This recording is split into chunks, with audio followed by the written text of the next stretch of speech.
Pemirsa, berebut uranium dianggap menjadi pemicu meletusnya perang antara AS dan Israel dan juga Iran. Ini tidak heran, selain digunakan sebagai pembangkit listrik tenaga nuklir, uranium juga digunakan untuk senjata militer hingga keperluan medis.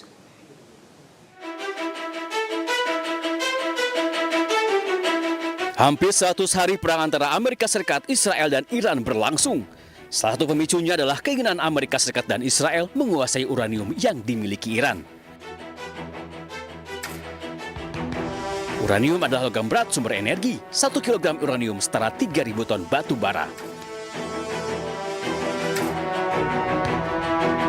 Sebagai negara dengan kekayaan alam yang melimpah, Iran diketahui memiliki cadangan uranium yang telah diperkaya hingga 60%. Level ini dianggap sangat sensitif, mendekati level 90% atau level tingkat senjata berbahaya. Tidak heran jika Amerika Serikat dan Israel berambisi menguasai uranium Iran. Sebagai sumber energi super besar, uranium memiliki banyak manfaat. Kegunaan uranium paling utama adalah sebagai bahan bakar reaktor nuklir dan pembangkit listrik tenaga nuklir. Reaktor nuklir dapat menghasilkan energi listrik super tinggi. Uranium juga digunakan sebagai bahan baku pembuatan bom nuklir. Senjata nuklir berdampak radiasi mematikan bagi makhluk hidup. Uranium juga digunakan untuk pembuatan kapal selam hingga kapal perang. Tidak hanya untuk keperluan perang, uranium digunakan untuk keperluan medis. Uranium menghasilkan sumber energi yang diperlukan untuk berbagai prosedur medis. Selain itu, uranium juga bermanfaat bagi industri energi hingga penelitian. Saking banyaknya manfaat uranium, tak heran negara-negara berkembang mengolah uranium hingga mencari incaran dunia. Salah satunya Amerika Serikat dan Israel. Perang Amerika Serikat, Israel, dan Iran sudah berlangsung sejak akhir Februari. Berbagai perundingan sudah dilakukan, namun hingga kini belum juga menemukan titik temu. Pemirsa, Amerika Serikat dianggap gagal merayu China untuk bisa menekan Iran. Dan bahkan Menteri Luar Negeri Amerika Serikat ini mendorong agar China lebih aktif dalam amankan Selat Hormuz. 150年。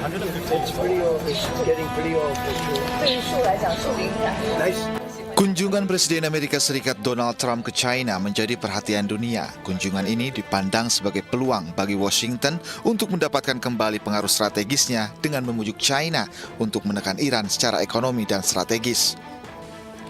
Namun, AS seperti meninggalkan Beijing tanpa diskusi berarti tentang Iran. Menteri Luar Negeri Amerika Serikat Marco Rubio yang menyebut Amerika mendorong China untuk lebih aktif dalam mengamankan Selat Hormuz.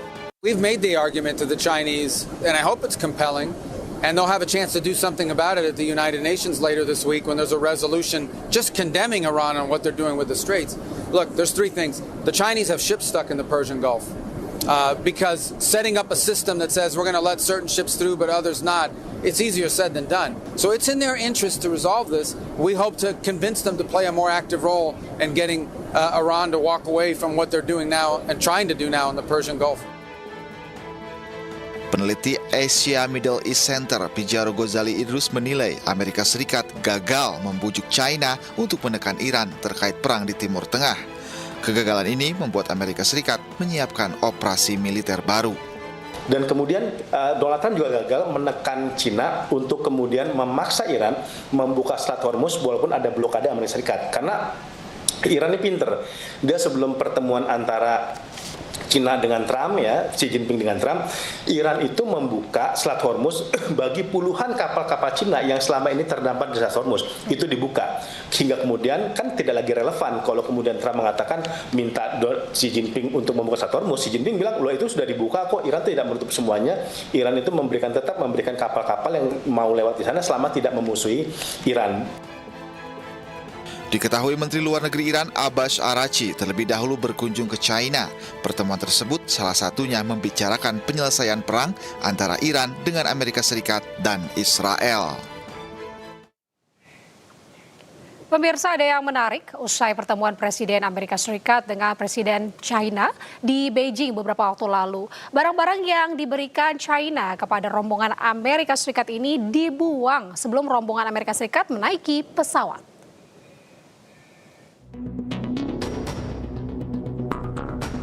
Presiden Amerika Serikat Donald Trump berkunjung ke China selama 3 hari untuk bertemu Presiden China Xi Jinping. Sejumlah hal dibahas termasuk konflik Amerika Serikat dengan Iran. Ada yang menarik saat rombongan Presiden Amerika Serikat hendak meninggalkan negeri tirai bambu itu. Barang-barang yang diberikan pejabat Cina kepada rombongan Presiden Amerika Serikat dibuang sebelum delegasi Amerika Serikat meninggalkan Beijing. Barang-barang itu ditinggalkan beberapa saat sebelum delegasi Amerika Serikat menaiki pesawat kepresidenan Air Force One untuk kembali ke Washington DC. Menurut sejumlah media asing, barang-barang itu diantaranya kartu identitas, telepon genggam sekali pakai, hingga lencana delegasi. Tidak ada satupun benda dari Cina yang diizinkan naik pesawat demi alasan keamanan.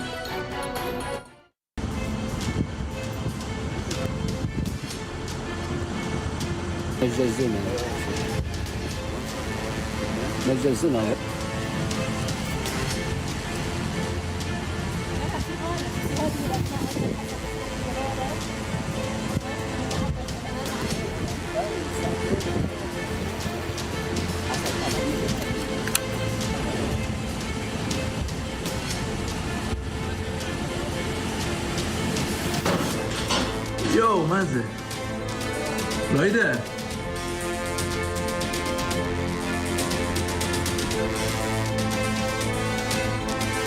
What? What? وای مازن יש שם בסיס צבאי באמא שלי.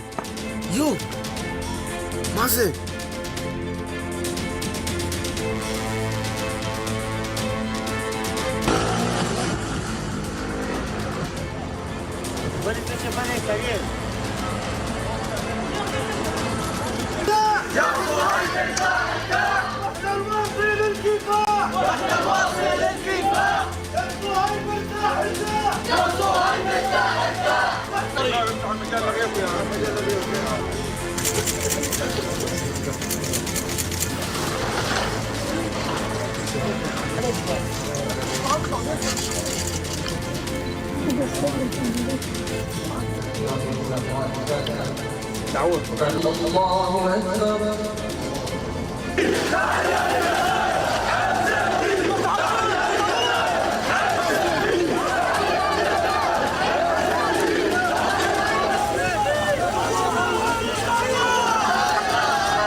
Anda kembali di Breaking News pemirsa bersama saya Adita Dewi. Pemirsa, Iran telah menyiapkan mekanisme baru untuk mengatur lalu lintas di Selat Hormuz. Dalam mekanisme tersebut, Iran juga berencana memungut biaya dari kapal-kapal yang melintas.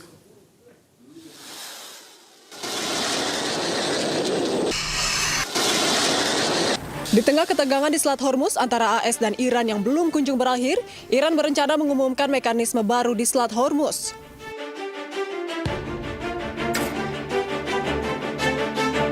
Dilansir dari media Al Arabiya, Iran telah menyiapkan mekanisme untuk mengatur lalu lintas melalui Selat Hormuz dan berencana untuk memungut biaya di selat tersebut.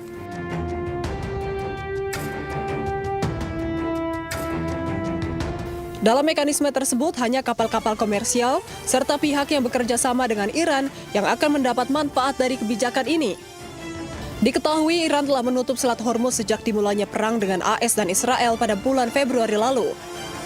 Sementara Amerika Serikat masih memblokade jalur perairan tersebut hingga kini. Sementara itu pemirsa, Amerika Serikat menyiapkan operasi militer terbaru bernama Sledgehammer. Operasi militer tersebut ini dipersiapkan untuk kembali menyerang Iran jika kesepakatan damai gagal.